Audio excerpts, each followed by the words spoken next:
Hey, we are live. Let's go. Let me just tweet out the stream link quick. Alright, so if it takes a second, my bad. I'm tweeting out the link.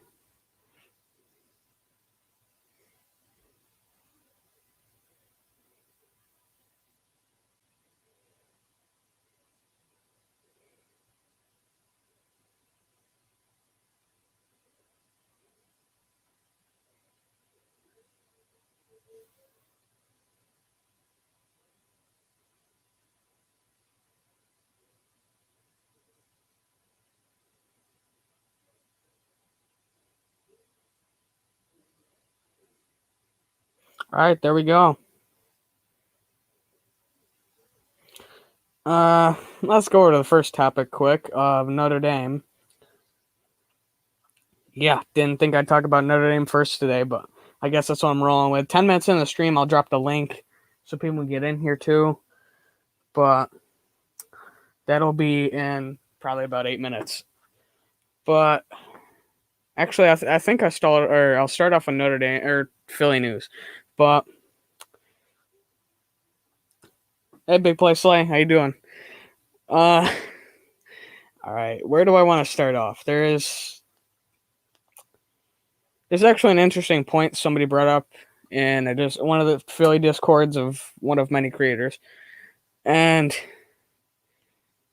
I had brought up why not bring back Josh McCown because there was a rumor or there was something put up by Eagles Nation that said, what if they brought back Josh McCown for a third arm for some reason? I said, I'll take him on the practice squad for a year and then put him in next year when there's no Flacco taking up $3.5 million before incentives. But I don't think I'd put in I don't think I'd get him now with Flacco here. I think I'd wait till next year when Flacco walks and then bring in McCown and then have another young arm alongside him. Whether that's get a guy late round in the draft next year like Philly likes to do, and just roll with probably like a guy who's been in the league a couple seasons, like someone you'd only bring in if you need to, that's been a career backup. And then you can dump him next year and bring in a 7th rounder and then have McCown. That would probably work to develop somebody, even if it's just to be a backup. But it would be an interesting situation, definitely. And what else do I want to talk about? Because there was something else in here. Oh, there is no quarterbacks in free agency right now, especially not anybody I'd say, well, he'd be worth bringing in for a third string, really. But I think after camp cuts, there'd be 1 or 2 guys probably that were fringe roster guys that are young. That would have good reason to bring in. Same with a lot of the other positions. Because that's what happens every year. You get a couple guys that you're surprised don't make the roster that have their own reasons to bring in. And I think Philly this year could be in position to get one of those guys at quarterback or corner. Or even receiver if they wanted to. But we already have a crowded room there. Same thing with running back, which that's why the whole signing Walker from the Jags kind of confused me because I said, unless he's a big body receiver, which I don't think he is, why? Why? We need big body receivers, especially if J-Jaw doesn't pan out, which I hope he does here or somewhere else. But this is do or die for him, just like so many other guys from the previous regime. It's do or die. Boston Scott. This could be Huntley's do or die year. Killings, I think, is staying just because he got that 2-year deal, and he'd be good on special teams because we lost Corey Clement, who was a special teamer, against popular opinion. And I never really liked the idea of having Clement on special teams, just like I don't like the idea of having Ward returning punts, which is why we need Killings back returning punts and kicks, or him returning punts and somebody else returning kicks, or vice versa, something. But it all depends on what way this coaching staff wants to go. Not only that, you've got the power backs in Elijah Holyfield, Kerryon Johnson, and Jordan Howard. Jordan Howard still hasn't gotten to his old production, which I'm telling people, don't hold your breath. He hasn't gotten up to the level he was at the Bears and before his injury. I don't think he'll get there, at least not here. Not in this short amount of time, not when he needs to. Kerryon Johnson, I think, is another one of those guys that was a camp body that's not in the greatest. He's younger, at least. He's not the youngest, though. But he's another guy that I'm thinking. At first, I thought, oh, maybe a camp body, but then I kind of put that aside. But now I'm thinking he's a fringe roster guy, just because you've got Holyfield there who's younger. And I know not a lot of people have a popular opinion or like the opinion of Holyfield's good and think the opposite. I don't think he's necessarily good. I think it's just he can do. If you give him time, he'll develop. And I know my buddy Jay Fizz will fight me on this one about putting Holyfield over Howard or Kerryon, which I'll have to send him this little clip here and say, what do you think? But that's another situation I'm kind of caught up in. But there's a couple guys that I'm keeping an eye on that this is their year to prove themselves, do or die. I think Cravon, I wish they would bring Cravon back to be that do or die guy. Most of our corners from the 8,000 slot corners we have, this is do or die for them, including, I'd say, Maddox. I don't know if Maddox stays another year if he can't get a better production level and he stays on the field. Who else is do or die? Probably a backup old lineman or two, just because of regime changes and fringe roster. I mean, they did bring in camp bodies and guys like Clark from the Ravens, the tackle, and the center from Washington. But they're also fringe roster guys that they're going to fight to make the roster. But the safeties, I'd say. The two new safeties, Harrison and Adams, they're do or die. I'd argue this is a prove it year, and if they don't make it, they don't make it. Wilson's not one of those guys. Metters may be one of those guys. Out of the four Vikings, only one of them I'd say is really safe, and that's Wilson. But that's because he's in a bad linebacker core. Because let's go over the linebacker core for a sec, and then I'll drop the I'll drop the link in the chat because I got 2 minutes till it hits 10 minutes. So, but linebacker's been iffy for me this year. It really has. Wilson, I think is a guaranteed make just because he's Gannon's guy. But that doesn't mean, I don't think that means he's going to succeed in this secondary, not even close. Just because he's with his same defensive coordinator in a similar scheme does not mean he can succeed.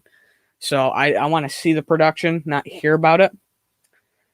Just like I want to see from a lot of these other new guys and these rookies. Because and I know I'm going to drift off here for a sec. Because that's what people talk about Smith and his Heisman. I go, Heismans don't matter in the NFL. I want his play to do the talking. And from what I've seen in camp, OTAs, his play has somewhat done some talking, thankfully. But going back to the linebacker situation, you also have Singleton, Edwards, who are the two I always group together. Edwards, I don't know if he'll make it. It depends on how that outside linebacker core shapes up and if they do move Osman, which I've been saying multiple times. Moving Osman is not going to fix anything. It's not going to do anything besides kick him off the roster. And that's not what I want to happen because Osman's one of the guys that I'm like, I like him as a player. He's good. He just, I don't know. But we have hit 10 minutes. So that means I will drop the link in chat. Hold on.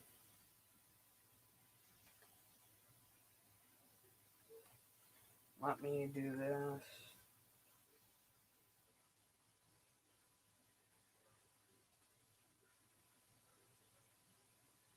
Yeah.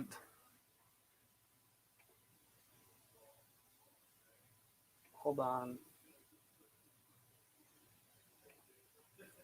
No, I don't want to do that.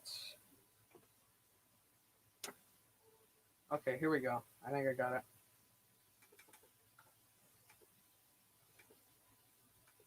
All right, link is going in chat. Hopefully this didn't break it. Let me pin it through my phone. Because I'm going to do that. I'm going to pin it through my phone in the chat so people can get in.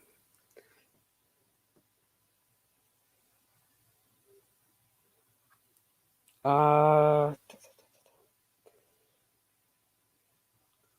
on. I also just want to make sure it actually went in the chat. Because if you were here last night, it didn't do it. I don't think it went. It didn't. It didn't. Dude, are we having this issue again? Hold on. Don't tell me we're having this issue again.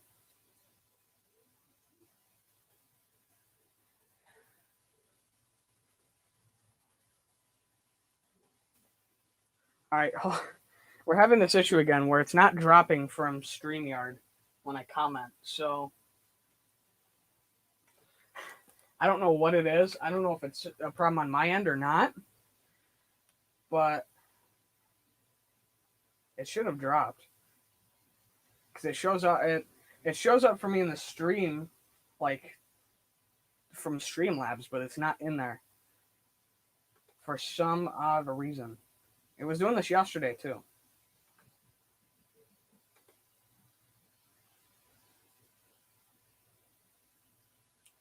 And then I can move it to my phone and see if that works. Yesterday it didn't. I'm hoping this doesn't do this again, or I might have to change this from a call-in, and I don't want to do that. But I'm having one of those days where this just does not want to work.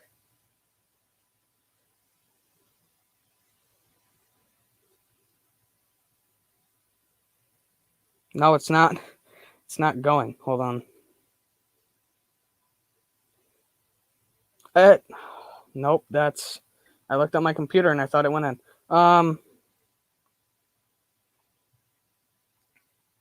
Hold on for a second. Let me figure this out.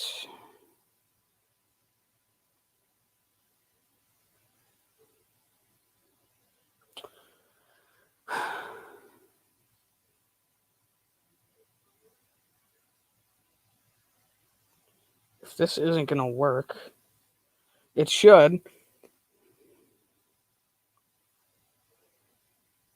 Does it show the link?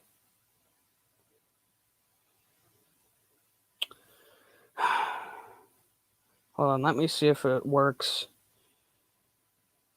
on another account. Because this is not working. This is doing the same thing it did last night, where it stops working.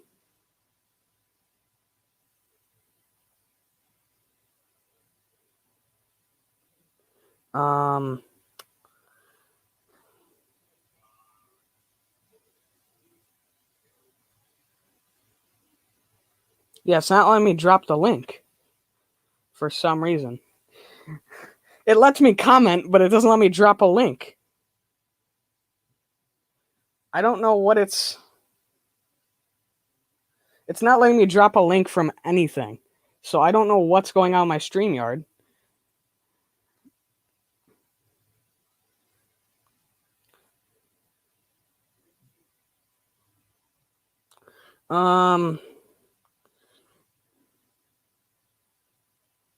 Yeah, this is not. This is doing the exact same thing it was last night, where I'm trying to drop the link, and it's not working.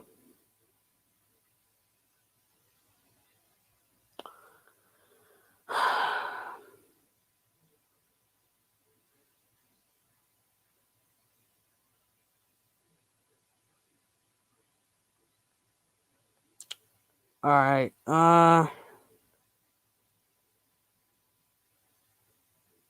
Yeah, I have no idea why this is not working. Try copying the link all the way to the top and put it in the chat. I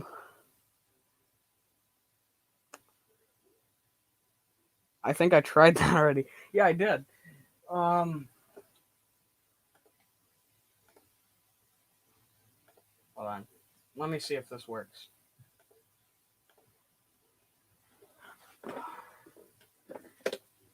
All right, let me pull my mic down. Did that work? Is the question. I don't think it did.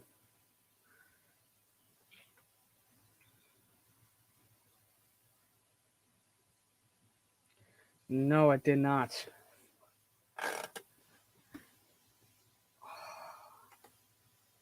This is just not working out today.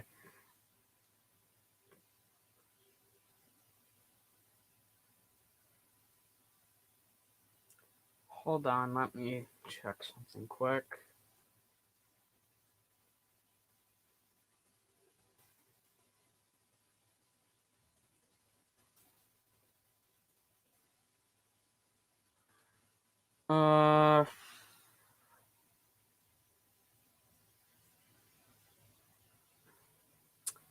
Yeah, I have no idea why this is not working. Hold on, let me try. I have an idea.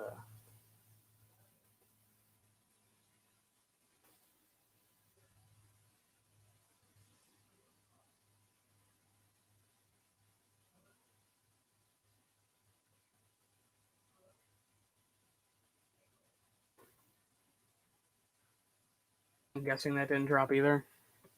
This. I don't get why this wouldn't drop from my main. I don't know. This has turned into chaos at this point. Oh, I forgot to turn my ticker on too. There we go.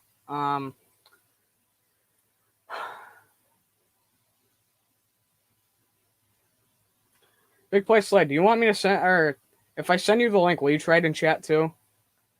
Because I want to see if it works for somebody else.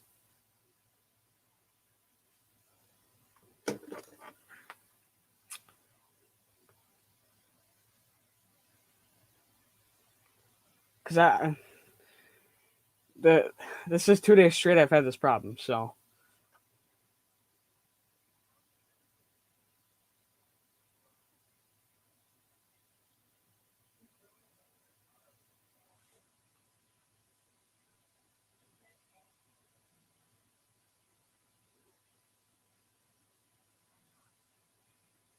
All right, I'll send it to you on Twitter, Big Play.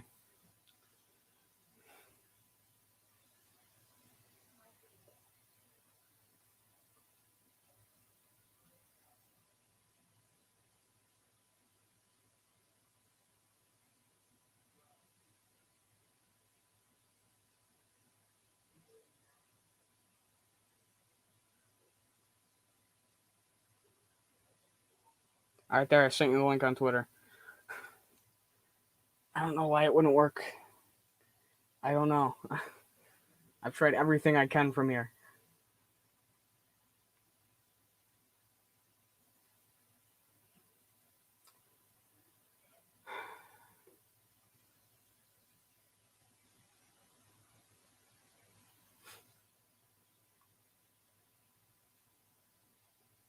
Yeah, and I've got no other way to. I got no other way to do this, so I'll have to see if it works from somebody else, and not my own account. But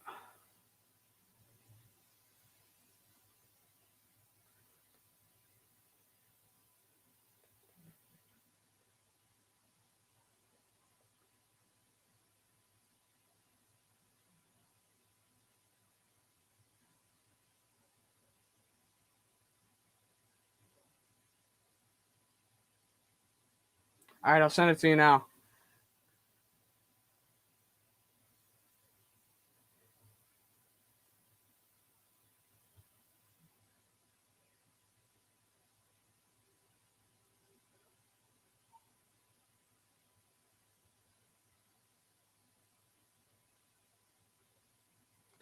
No problem. All right, let's hope this works because it didn't work earlier.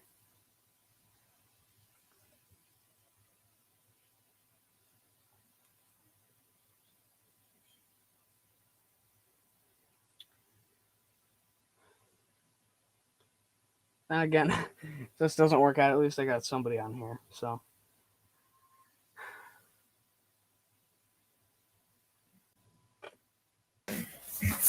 What's up, Jordy? play. Hey, finally we got this thing to work. So How how you doing? Yeah, nothing much, man. I don't know why this link's not working. Yeah. I've tried everything I can. Wait, what device are you using? At first I tried to send it off my computer through Streamlabs, and then I tried through my phone on YouTube, and neither have worked. Do you have like a computer to Yeah. access it? Yeah, I think it works more on there. I think. Actually, I'll try that now. Because I usually use a computer to paste the link in the chat. If this doesn't work, I'm just gonna have to troubleshoot it after the stream, and that's gonna be a hassle because I'm not gonna be actually on the stream. But Mm-hmm. Yeah. it would probably be the better time to do it. Mm-hmm. Yeah, I understand. But anyways, any topics you want to start on? Yeah. Ertz, maybe. We've talked about it this entire off season. Well, we have heard from tight end coach Jason Michaels that he's been in contact with Ertz, which is a good sign. Yeah. But he still could go. That would open up cap space. Yeah. I actually have a place where I think you can go to. Where's that? The Bengals. That's actually not a bad landing spot. Mm-hmm. Yeah. Because it's mostly because they don't have an indoor facility and their tight end is very injury prone. Yeah, and they just got rid of Eifert. Yeah. Yeah, that would be a good situation because they don't have necessarily very much there at that spot. Mm-hmm. And that's one reason I have been low on him going to Buffalo is just because they just brought in Jacob Hollister and they're trying to develop up Knox. So I'm like, there's not much need for a third tight end. Yeah. It's not Philly. Yeah. Mm-hmm. And they don't run much 3 tight end. They run 4 or 5 receiver sets. Mm-hmm. But it'll be interesting to see what happens with him and what they kind of package up in that deal. Because Mm-hmm. if they send out someone like a Derek Barnett, I would be completely happy with that. And that opens up even more cap. But he's one of the only players I could see a reason to send away. Mm-hmm. Yeah. I think they're trying to like monitor like the situation and like once they have the best like value and like the best increase in value for like a player getting injured through like training camp, I think that's when they want to make their move. Yeah, that makes sense. Or if an injury happens early in the season, or like at the 49ers where they've had, 3 guys go down with big injuries already? Yeah. And they could take the chance on letting him play a little bit and seeing if he can rebuild his stock. Mm-hmm. Even though this is a league that says, what have you done for me lately? It's also a league of, he's been good for years as a top 3 tight end. Oh, And yeah. 1 year shouldn't dictate that. Mm-hmm. Yeah. And he's very reliable on offense. Yeah, he's very reliable. The only problem is he's got the nickname No Yak Zach for a reason. Yeah. He can't run after the catch. He falls down. Look at the catch in the Super Bowl. Remember when he caught it and then extended for the touchdown but he didn't actually move his feet. He just kind of dove. Mm-hmm. Yeah. He just dove and took the chance. It was one of those plays where I remember the same season Jesse James had that controversial non-call catch, and Mm-hmm. I was like, I can see for that because his feet were already off the ground. Ertz just said, you know what, I'm going to the ground. Like there was like three people around him, and there was nobody around him. Yeah.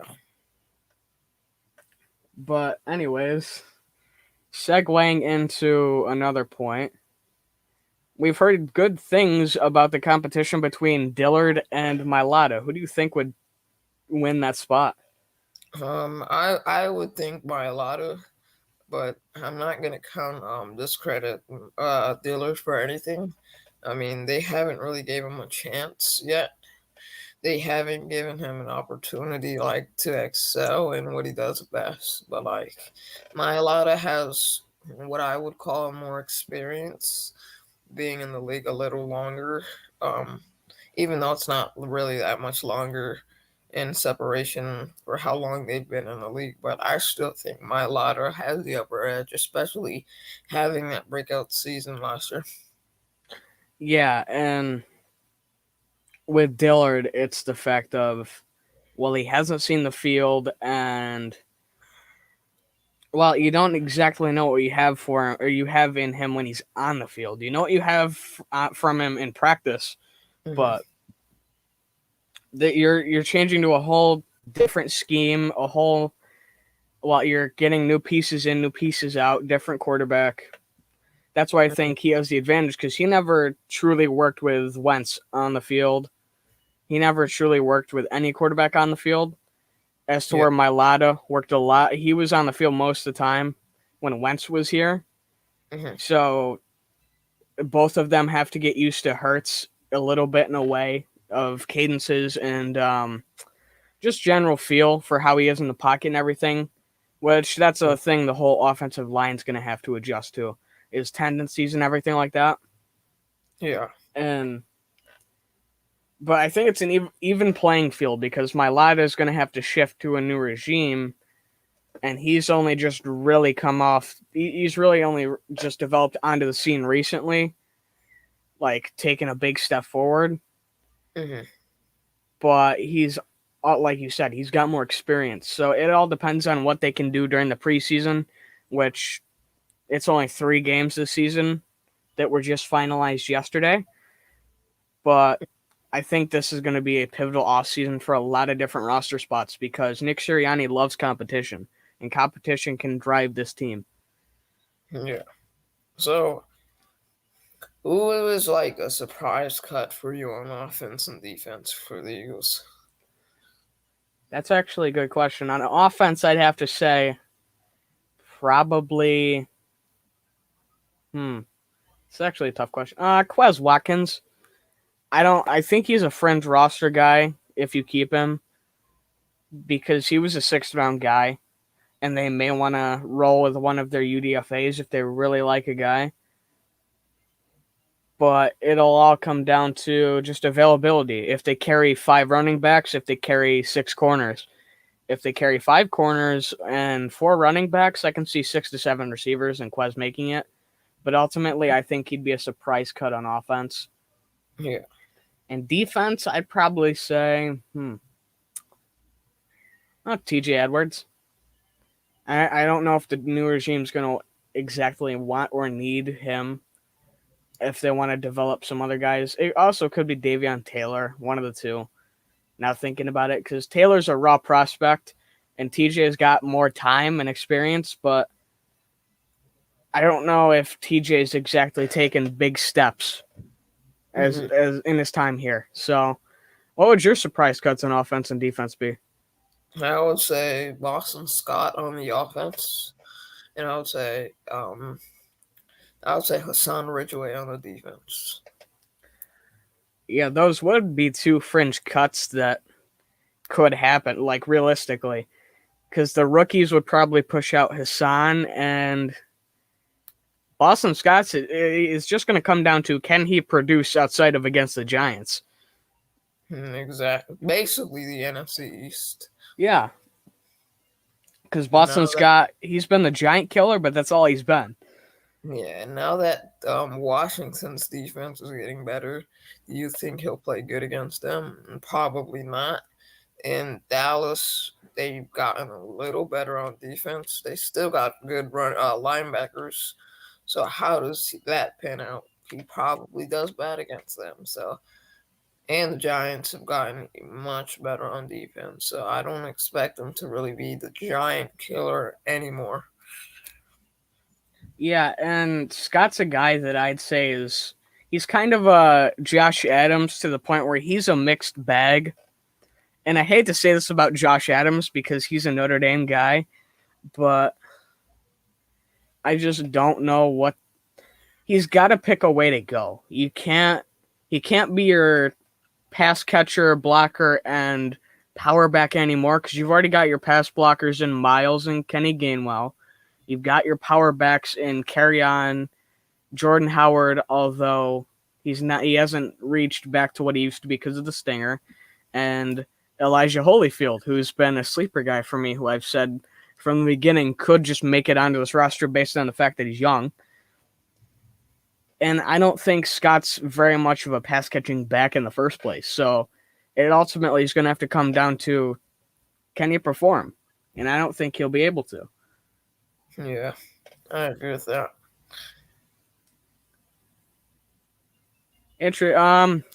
I got a question for you. What do you think about the Aaron Rodgers saga?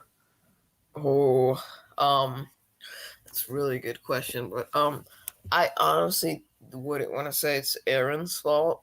I think because he really hasn't said anything this entire off season. He has said some like words, but I don't think it relates to the Packers. Maybe Jordan Love, but I honestly don't think he'll be there because he's based everything's lining up that way. And he really hasn't said that much. He's basically living his life in Hawaii. I mean, the NFL really needs him, if anything. And the Packers organization is just hanging on. They want to hang on to him for as long as they can because if they let him go or get traded, then they're basically screwed because Love needs way more time. And if you let Rodgers go, it's going to cause some major dysfunctions in your organization.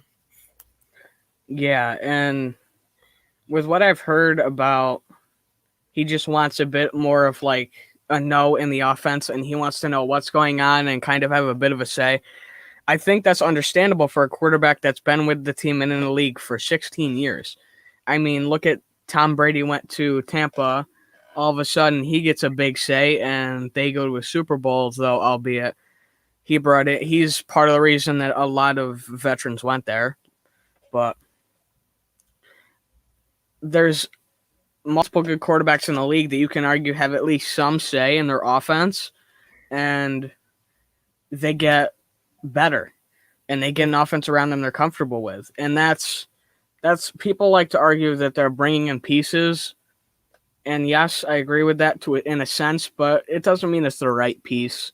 Like they drafted Amari Rodgers. Good for them. It doesn't mean he's going to pan out and be fit in that scheme. It's all about just giving him a say, even if it's a little bit, or even just kind of letting him know, hey, here's what's going to happen. Because I think it's to a point where he just wants to know what is the plan on my future. Because if they don't want him, he can do a Carson Palmer, go somewhere for a couple seasons and play decent level football.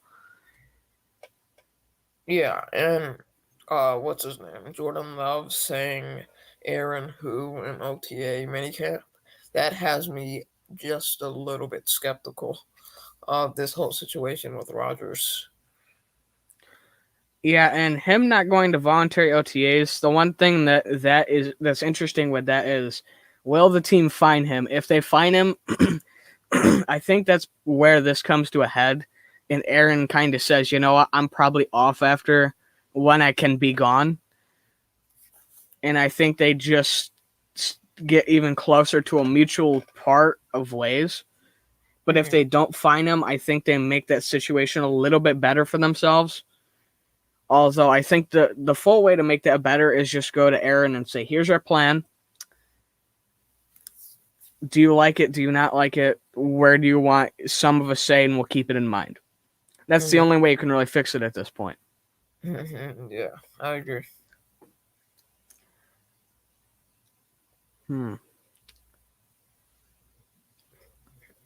I'll just toss it. Yeah, so do you think we'll get if Rodgers doesn't come to the Eagles, which I don't see that happening, and let's say Jalen Hurts really doesn't pan out this year, do you think the Eagles will monitor the Deshaun Watson situation and then trade for him? Or do they keep those three firsts? Because I don't want to give up those three firsts. I do definitely think they monitor it, but I don't think it depends on what his price would be. If it'd be a first at least, I'd say no, because like you, I want to keep those picks. Because next year there's so many ways you can go to just bolster this offense or defense with those picks. And you can fill holes, and you can just, even if they wanted to go the route of just putting bodies behind older vets that could be off the team soon or that could decline, I'd be all for that. Like getting a defensive tackle in the first round to be the next Fletcher Cox, get somebody to learn behind Brandon Graham or Lane Johnson or Brandon Brooks. I'd be all and fine with that, and then just get a number 2 corner next year, and we'd be solid of a team if everything develops right. Oh, yeah. But I think if Hurts doesn't pan out, I think he needs more than a year. I think I'd give him at least till year 4 to see some results, and if we don't get exactly what we want, just say, well, your next year's do or die. You either perform with your back against the wall or you don't. Yeah, basically what the Giants are trying to do with Daniel Jones. And when they saw those first 2 years, and it were like, that's basically nothing. That's your first 2 years. You're still developing as a quarterback and as a gunslinger, and we'll give you one more year. And this is the year where you have to go pan out in the NFL. Yeah, and there's a couple of quarterback situations that are kind of like that, where there's quarterbacks that they're saying, this is your last year. You prove that you belong or you don't. Josh Allen. I wouldn't say Josh Allen's there. I think he performed very well last season. I think that's just a young team that needs that experience to take the next step. But I can see why it may look that way, and it could be that way. We don't know. But either way, it's going to depend on Josh Allen next year. And I think the Bills are contender if he steps up a little bit more. Yeah. So we've heard praise from Brian Johnson of Jalen Hurts in his presser, and we know of competitions and Nick Sirianni thing. He wants a lot of competition. Could you see bringing in a younger guy this year and next year to compete behind Hurts, depending on how he does? I mean, yes, but also no, because I would have to look at the quarterback and the talent level, because it might shake Hurts just a notch bit, a tad bit, I would say, actually. But as far as the competition thing, I feel like that would embrace our competition more. And at that point, he would want to establish the culture already. So he'd have more experience and better understanding of the game than the other quarterback in the system. So I would like that, but I would have to see the talent level before I can really judge that. Yeah, and I'd say if you were to go that route, it depends on where you get him too. Because if you get a free agent guy that's been in the league a couple of years, has been kind of a backup and just needs a bit of a next step to be a fringe level backup to a starter, I think that would provide just enough of a boost from Hurts. Even though we've heard he's got a great work ethic, it could provide just enough of a boost where it gets him going at his highest level of effort, and you've also got a fallback plan just in case something happens like 2017, which hopefully it doesn't. But if somebody makes a deal with a deal with the devil, and we lose Hurts somehow, and a backup saves the day, hopefully it doesn't, because this season could line up like that. We're gonna have like 4 years of horror again. But Yeah. So, who do you expect to be like our breakout candidate on offense, and who do you expect us to break out on defense? on offense, that's kind of tough. Honestly, I want to say maybe Adrian Killings, but my gut's telling me Devontae Smith, just because he's going to have that drive coming out of Bama. He's got a connection with Hurts. He's got a connection with Dickerson. There's a couple guys he knows in this offense where he can go and combine that with his work ethic, and it could drive him to be the best in this young receiving core that just needs to take a couple steps to compete with the mid pack of the league. Mm-hmm. On defense, honestly, I'm not sure. Um, I would say Osman, but they're moving him to linebacker from. We've heard reports he's moving to linebacker. It still has not been confirmed, which kind of tells me it may not happen. I think they may be on the fringe on that. If he stays a defensive end, I'd say Osman. If not, I'd be all for an Alex Singleton breakout season. Who do you think would break out on both sides of the ball? Um, Offense, I would have to assume Travis Fulgham, or maybe even Dallas Goedert. But I would have to say Travis Fulgham because I know you look at our receiving depth chart, and it's very crowded. But last year, you look at the potential in those 4 games, and you would have to assume the Eagles coaching staff looks at that and gives them an opportunity and actually utilizes them right. I would have to think that the Eagles would want to use him the way he should be, and not like how Doug used him, where he used him in 4 games and then just stopped using him. So I would say him on offense. And on defense, I would have to say Avonte Maddox. Now, here, let me tell you why. I know it might sound dumb because he's been very bad the last couple of years. He was solid at a certain point of his career, but look at the last couple of years. He's been a corner where he's been utilized wrong. He's been in the wrong position at the wrong time. Like, you look at where he's lined up and you put him on a guy like DK Metcalf and you expect him to guard him up. Like, that would be like me saying go up and get like lock up Michael Jordan in his prime, because that's not gonna happen. But and I'm not comparing those two at all, but I would think Devontae Maddox because of where they're gonna put him and just the raw potential. And you look at the corners that we have right now, I think they're gonna sign one more corner, so they're gonna give him an opportunity at where he should be at, which is the nickel. Yeah, and this is a very packed cornerback room. So there's a lot of slot corners and shorter corners that I think he'll have to compete with there.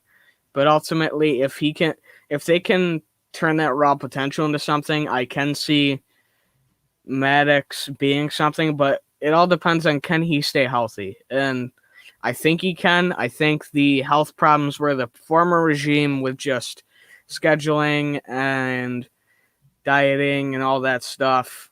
I think that's what it came down to, but we won't know until the end of next year. So Yeah. it'll definitely be interesting to see his progression. Any more questions for me? One more. Okay. Who do you think Philly will get with their 2 open roster spots? Whether it be trade, whether it be a free agent pickup, whatever. What do you think could happen?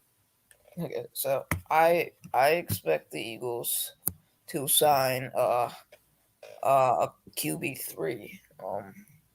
I wouldn't be surprised if they went out and re-signed Jamie Newman again. Even with waiving him yesterday, but I honestly feel like they need us a QB3 because Flacco's getting up there in age, and you really don't know what you have in Hurts, and this team hasn't really done well with injuries. So, what's the chances of a player getting injured for us, especially with our medical staff? Very high. Um, and the other pickup, I would say, um, I would have to think Gary and Conley, the corner from Las Vegas. Um, he's been a solid corner the last couple of years, and he's a corner with high potential. And if you utilize him right and put him at CB2, he's gonna start right away. And I honestly feel like he'd do better at CB2, which that's where he should primarily be at. But the Raiders haven't really used him right. They've used him in situations where they threw him out there and put him on the best receiver, which that's not what he should be doing. Yeah, and I honestly think that's the way they'd kind of go too, would be quarterback and corner. Honestly, I'd go Steven Nelson, but I can see where you'd go with Conley. Both of them have their pros. I can also see leaving it at 2 quarterbacks, maybe utilizing Ward slightly as a camp arm if they need to, and then going with linebacker corner and maybe getting Michael Kendricks back or getting a younger linebacker to try to develop. Yeah. And I also think Dre Fitzpatrick is still on the market for a cornerback spot. Yeah, I think he is. And then there's another corner or two that are lower level guys that are more role players that I'd say could be solid because, I mean, this is a team with nothing to lose, so why not? Yeah. All right. Have a good rest of your stream, Jordy. I'm gonna catch you later. You too. Man. I'll catch you later. Yep. See ya. All right. Now to get into Notre Dame territory. This is what I've been waiting for all night. So I'm going to cut this at an hour since the stream, it wasn't working. And I'm going to change the title to discussion because it was a call-in before it stopped working. But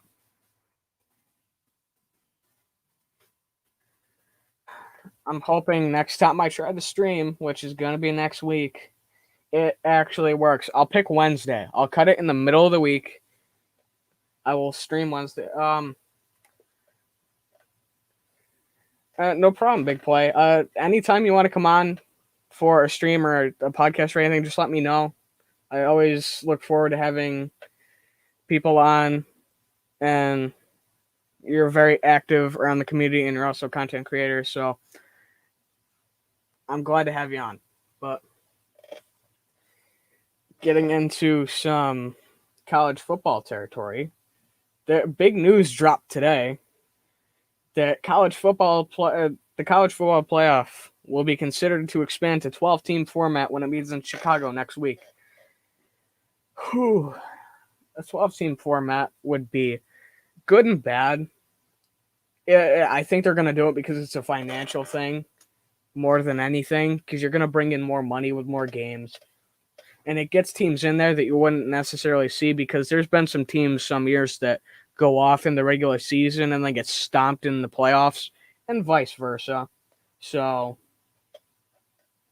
I'll talk about this way more in depth on my podcast, because whenever I do my podcast, I try to get as much out of talking about points as possible, especially on my on the Golden Dome, because I don't get to have it a lot with so little news.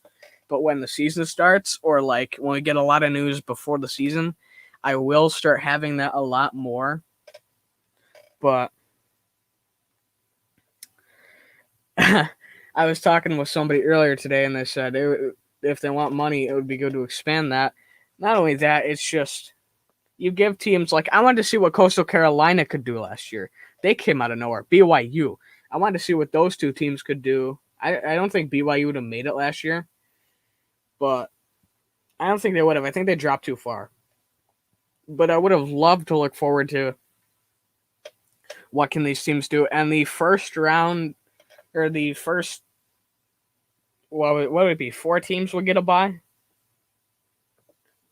I think it was 4 teams. But the proposal was written by a subcommittee comprised of Big 12 Commissioner Bob Bowlesby, SEC Commissioner Greg Sankey, Notre Dame Athletic Director Jack Swarbrick. I'm not surprised he had something to do with it. And Mountain West Commissioner Craig Thompson was presented to the entire group of FBS commissioners on Thursday morning, which was this morning.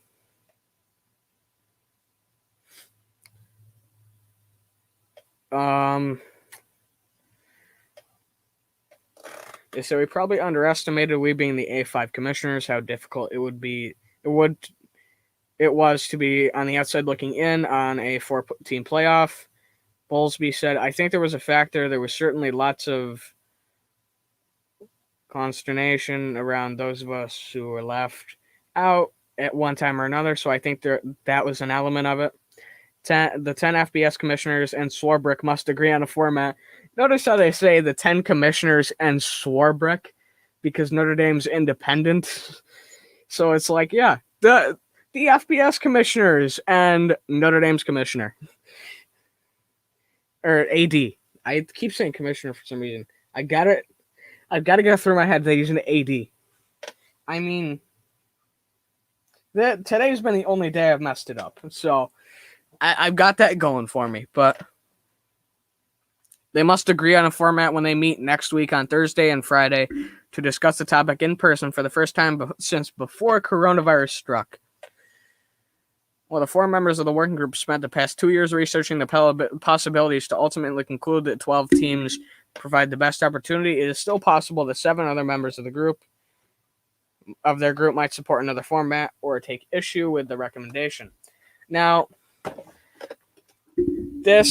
when I heard this first come out, now I know, like when NCAA supported the NIL vote, name, image, likeness vote, I said, well, they're going to put a lot of thought behind it before they say anything because they just want to figure out a way to get their power back because that would strip them of power.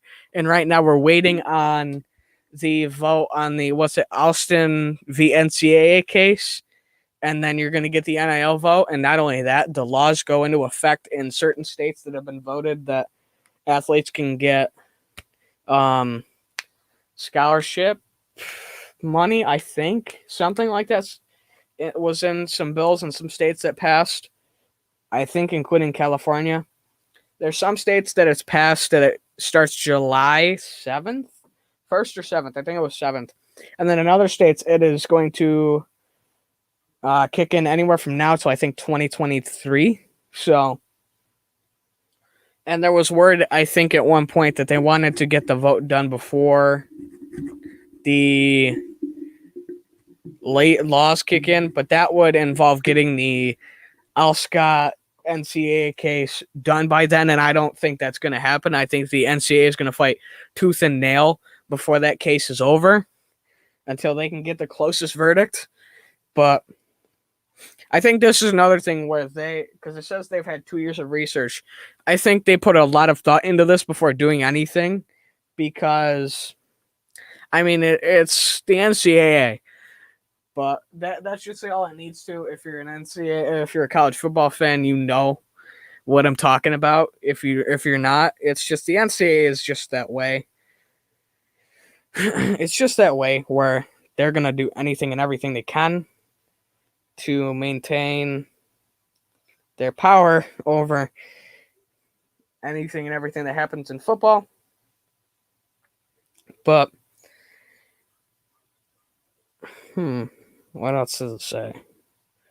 When asked what roadblocks might prevent the commissioners from agreeing on the 12-team proposal next week, AAC Commissioner, or American Athletic Conference Commissioner, Mike Aresco told ESPN he thinks it has a really good chance of developing a consensus. I do too, and I think that he would I kind of think that this would be a thought-out statement before he said it. So if they're really confident about their word, then I think it's going to pass. I think this could be big for college football because you not only open up that extra game, which Notre Dame is not going to be that independent that's necessarily outside looking in, though they're not going to have that first round bye. I'll take being a 5 seed because it's 4 teams. I'll take being a 5 seed taking on the 12 seed any day instead of getting a bye if you've got a good enough team. Not only that, there's been teams some years that have been bad enough where upsets will happen. And there's teams where it'll be a team that didn't necessarily belong there, even though their team did some winning in the regular season. They're facing a way better team in the playoffs.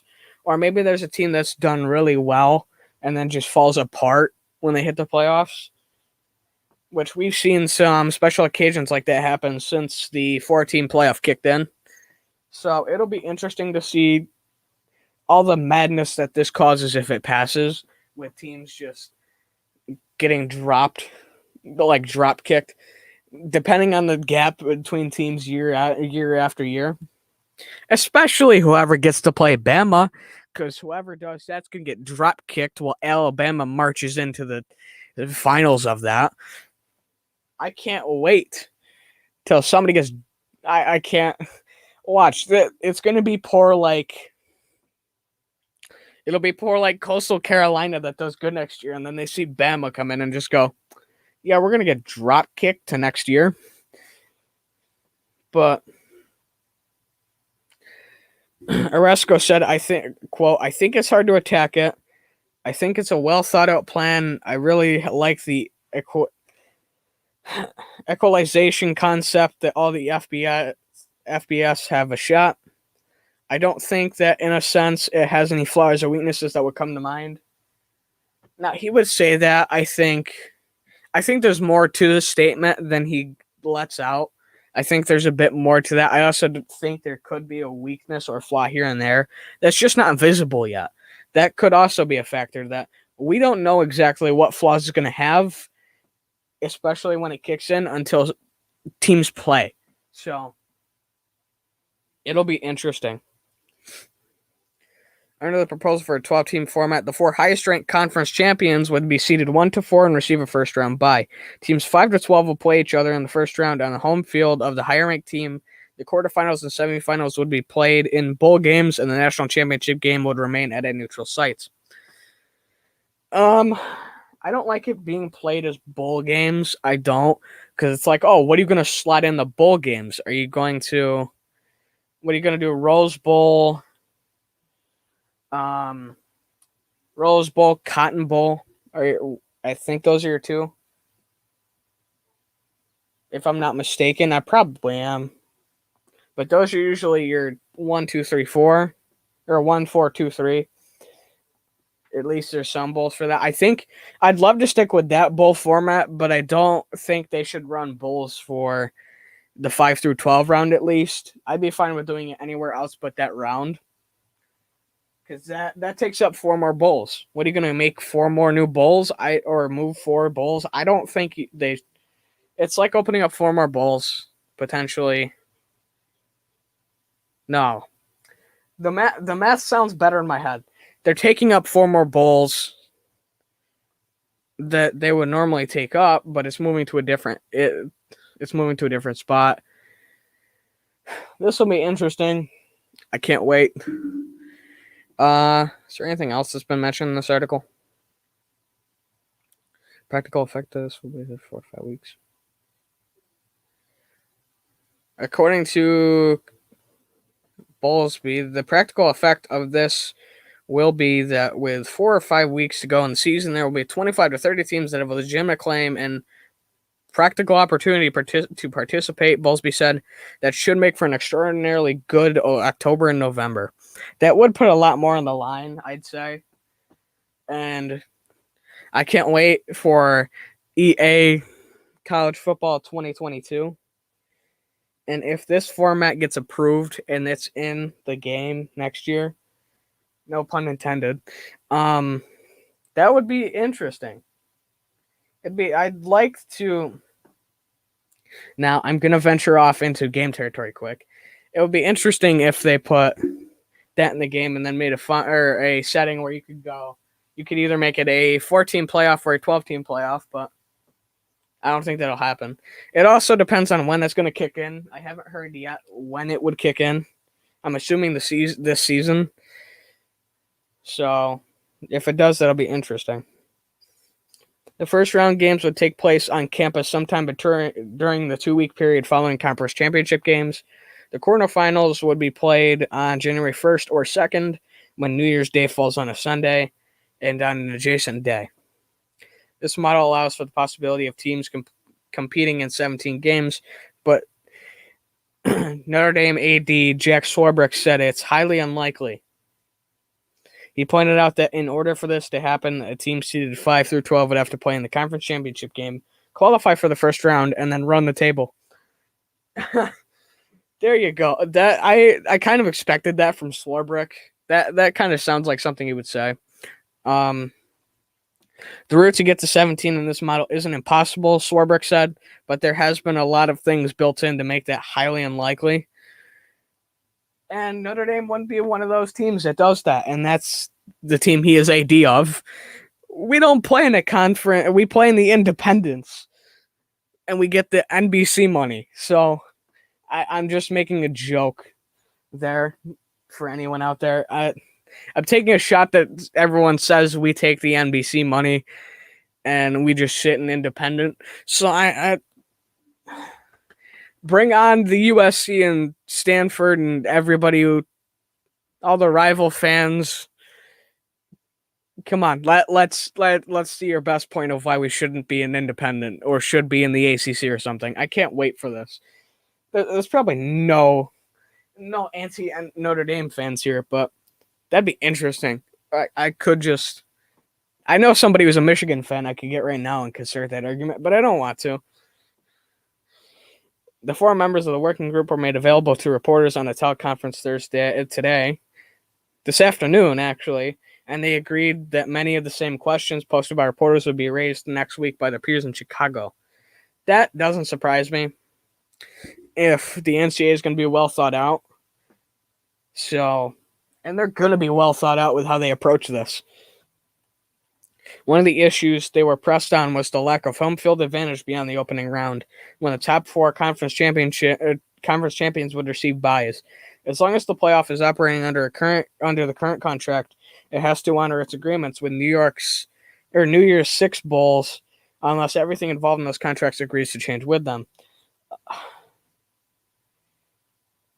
The working group did not include which bowls may be part of the CFP in the future, but it did recommend that if traditional bowls host games, teams would be assigned to their traditional bowls for quarterfinal games, with the priority going to the higher seeded team. See, that I can see. That I can see. I don't know.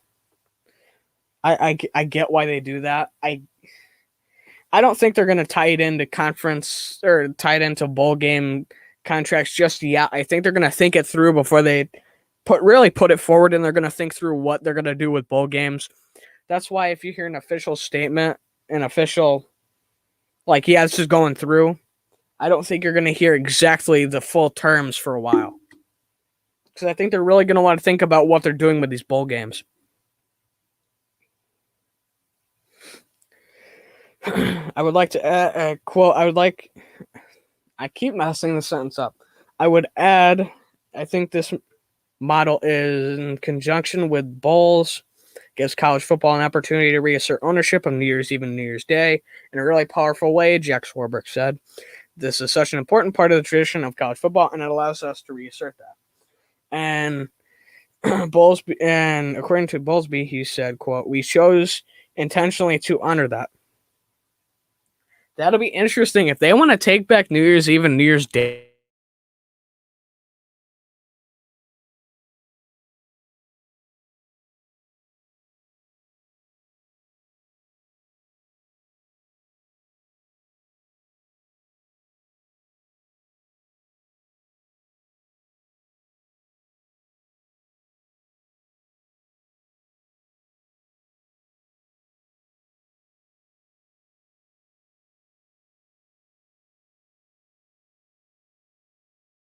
Okay, I got it. It worked. It's working again. It took me a second. It unplugged from my mic somehow, my cord. But like I was saying, if they want to take back New Year's Eve and New Year's Day, I'm all for that. Spend my New Year's Eve and New Year's Day watching college football, and then go into the next weekend watching the NFL. I'm all for that. I love New Year's Eve and New Year's Day having college football, and this is just going to assert itself more. I can't wait. This is going to be interesting to see if it goes through. Well, the dates of the semifinals and championship game aren't determined.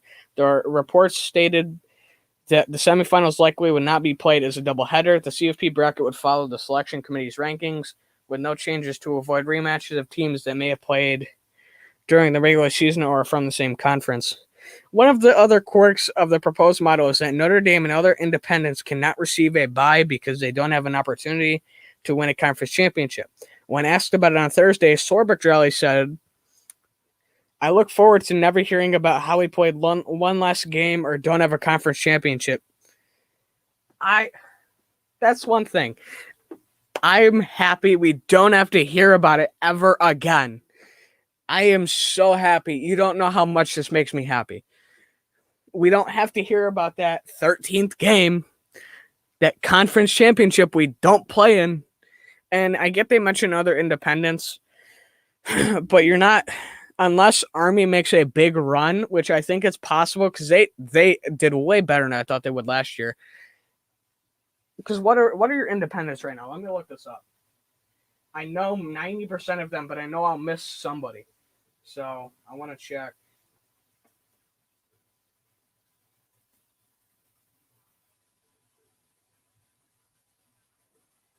All right, so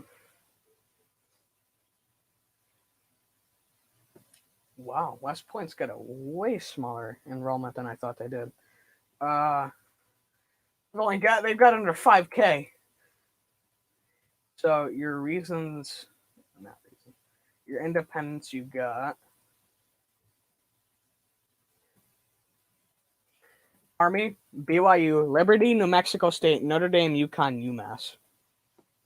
And then what is it? It's Navy and Air Force are division teams, right?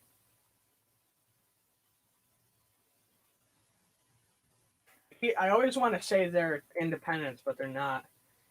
Yeah, Navy's an AAC team. I think Air Force maybe too. Oh, they're a Mountain West team. I should have known that. Being the college football follower I am, I should know that. But with that list, the only team I can see competing up there would be Army, who had a stellar season last year, and they're a military school. Army West Point, New York. That's a military school. I think it's possible they can get to that level. It's just everything's got to go right. It's got to be a coastal Connecticut situation or coastal Carolina. Why did I say coastal Connecticut? It's got to be a coastal Carolina situation. As much as I like coastal Carolina, it could be a lightning in a bottle. We don't know. I'm just happy to see that I didn't see them get stomped by Bama. Because if this happened next year, they probably would have ended up against Bama somehow and got stomped. Oh, that would have been horrible. Just like people keep saying, oh, Notre Dame lost to Bama. Yeah, who wouldn't? Nobody's going to stop Bama until Saban leaves, and he just got a 7-year extension, plays 77. Until Saban leaves, and even then, I think they can still stay as somewhat of a powerhouse, even though they'd lose a bit of their recruiting power. It all depends on how Saban would leave and if they'd fall apart after he leaves. I would love to see Bama fall apart after Saban leaves. I'm all for it. Then you don't have every year, oh yeah, guess what? Bama's gonna win everything. We already know this. We know what's gonna happen. At this point, I just can't wait to see somebody else do it. It's not Bama, and I'm tired of them. I want to see other teams at the top of the league. I think there's potential for some teams to close that gap, especially with Notre Dame. And they just got Marcus Freeman, who's been very out there on the recruiting front, and I've heard a lot of good things about him recruiting and everything. If he can bring in better talent to this defense, I think he can slightly close that gap between us and Alabama, at least slightly. So, and I know I'm gonna hear it because I'm saying, oh yeah, we're gonna close the gap. It's not gonna close by much, but if Marcus Freeman does this right, it'll close a little bit. And I'm confident in Notre Dame's development because Book was a 3-star, Owusu-Koramoah was a 3-star. They've developed some good guys. A lot of their draft picks are 3 and 4-star guys. They've had 2 5-stars, Michael Floyd, and I forget the other. I looked this up yesterday, and I forget who the other was. I think it was one of our former O-linemen, but I think a lot of our 4 and 3-star draft picks, well, some of them have been tight ends. Tight ends is our strong suit most of the time. And now we've got Michael Mayer, but back to the article. Groups agrees on the model will present the plan to the 11 presidents and chancellors who comprise the CFP's Board of Managers at a meeting in Dallas on June 22nd. If the Board of Managers approves the plan, the commissioners and Swarbrick, glad you have to exclude Swarbrick from that, will use the summer to figure out how to implement it and when. That's the key right there, is when. And I said it could get implemented this year. It could not. I don't think it'll get implemented this year. I think they'll wait. But that's beyond me. It all depends when. But it also depends on how. Another meeting is scheduled for September, and any changes to the format would ultimately be made by the presidents and chancellors. It is the first step in a long process that won't end before September, Hancock said. Hancock said that the playoffs will not expand this year or next. The current 12-year agreement runs through 2025-2026 season. The working group did not include any potential dates for implementation in its recommendation. The timing of the implementation will be decided by the presidents later. Hancock said there's an existing contract for the 12 years that would have to be reviewed. The management committee has to endorse this, and the presidents have to authorize further research. That's your key right there, is when. And if anything changes between now and 2025, well, that's going to be your key right there, is if anything does change. I think it could. It all depends on what time we'll do. But anyways, I've been rambling on for a minute or an hour 15. Not much of a turnout, but hey, at least I got a stream in, though nothing really worked. All right, I will talk to you guys this weekend with hopefully all 3 podcasts, the big 3. And this is Jordy Fighter. I'll see you later.